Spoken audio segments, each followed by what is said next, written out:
Hello everyone, Radhe Radhe. कैसे हैं आप लोग? आई होप आप सब बहुत अच्छे होंगे और अपनी पढ़ाई भी अच्छे से कर रहे होंगे। तो फ्रेंड्स, अगर आपने भी ग्रुप डी के लिए फॉर्म अप्लाई किया है या फिर करने वाले हैं तो अभी से अपनी तैयारी स्टार्ट कर दीजिए। ये बिल्कुल भी नहीं सोचिएगा कि अभी हमारे पास बहुत ज़्यादा टाइम है, अभी तो फॉर्म अप्लाई ही होना शुरू हुआ है।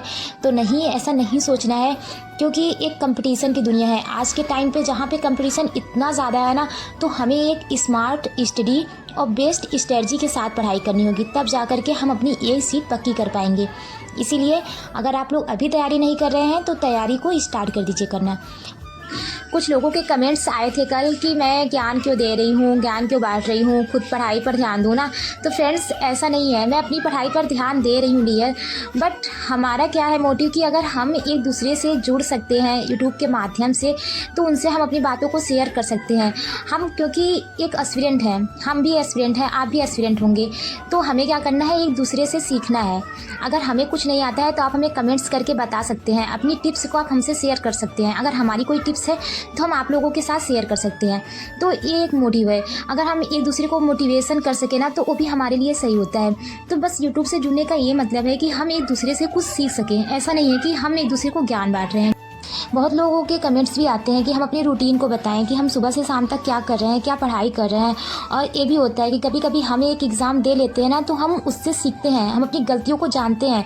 तो हमारा ये होता है कि अगर हम किसी को बता सकें इसके बारे में, क्योंकि अगर आपके छोटे भाई बहनों, आपने एग्ज़ाम कोई दिया हुआ है, उसके बाद आपको उसके बारे में कुछ एनालाइज़ किया, आपको पता है कि ये गलतियाँ हमें नहीं दोहराना है, तो अगर हम वो चीज़ें किसी और के साथ शेयर कर पा रहे हैं, अब जैसे कि यूट्यूब का माध्यम है, अगर हम इस पे लोगों को बता दें कि हाँ, ये गलतियाँ आपको नहीं करनी है।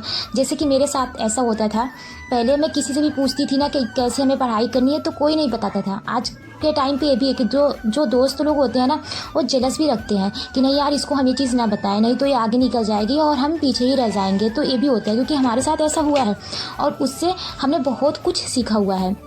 अब जैसे कि मैंने एक एग्ज़ाम दिया, उसमें मैंने क्या किया कि जब वो वैकेंसी आई तो मैं मैथ के लिए बता रही हूँ, मैं क्या कि बस प्रैक्टिस ही प्रैक्टिस करते जा रही हूँ, और जब एग्ज़ाम में गई तो वहाँ पे चीज़ों को सही नहीं कर पा रही हूँ।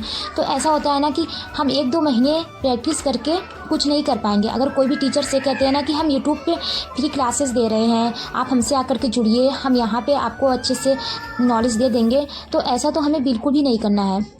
क्योंकि जब हम वहाँ पर लेते हैं ना, वो पूरे अच्छे से बेसिक नॉलेज बताते ही नहीं है, बस ऊपर ऊपर से ही आपको बताएंगे। जो डीप में हमें नॉलेज लेना चाहिए वो नॉलेज नहीं रहती है।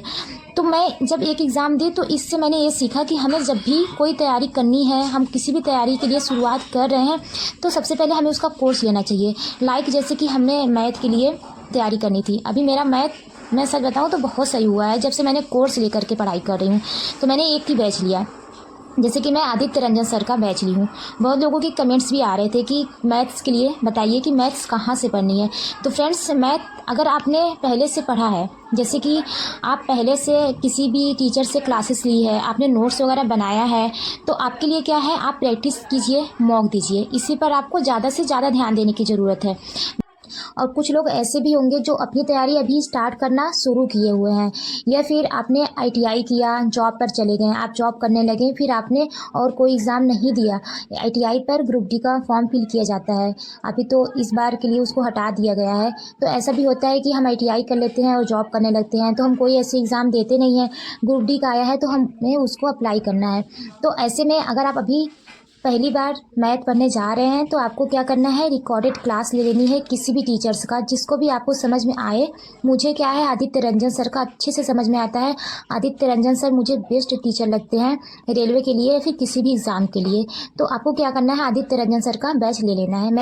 तो फ्रेंड्स, आप मैथ के लिए एक टीचर का बैच लें और आपको रिकॉर्डेड वीडियो मतलब रिकॉर्डेड बैच लेनी है। ये ऐसा नहीं कीजिएगा कि आप लाइव बैच लीजिए। अभी अगर सर कोई बैच लॉन्च किए हैं तो उस बैच को आपको नहीं लेना है। 3-4 महीने पहले जिस बैच को सर ने लॉन्च किया होगा उसी बैच को लेनी है, क्योंकि वो रिकॉर्डेड रहेगा। तो आप एक दिन में 2-2 वीडियो, 3-3 वीडियो देख करके अपने कोर्स को 3 महीने में ख़त्म कर लेंगे, क्योंकि ग्रुप डी के लिए आपके पास अभी लगभग 5 महीने का टाइम है। तो हमें क्या करना है, 3 महीने में अपनी एक स्ट्रेटजी बना के चलनी है जिससे कि हमारा मैथ 3 महीने में ख़त्म हो सके।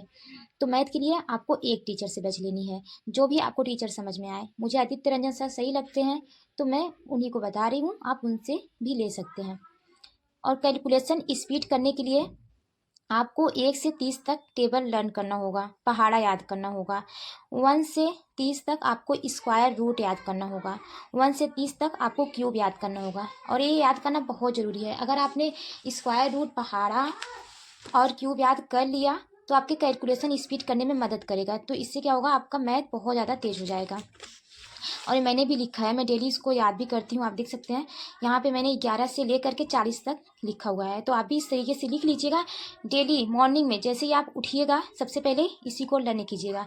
एक लिख करके आप याद करने की कोशिश कीजिएगा। मैथ के लिए एक कुछ इम्पोर्टेंट टॉपिक है जिसे हमें ख़त्म करना ही करना है। मैथ इतना हमें आना चाहिए। वैसे तो पूरे इम्पोर्टेंट टॉपिक हैं, जितना भी एग्ज़ाम में सिलेबस दिया हुआ है पूरा आपको पढ़ना है। बट हाँ, एक कुछ इम्पोर्टेंट टॉपिक जो हमें पढ़ना ही पढ़ना है।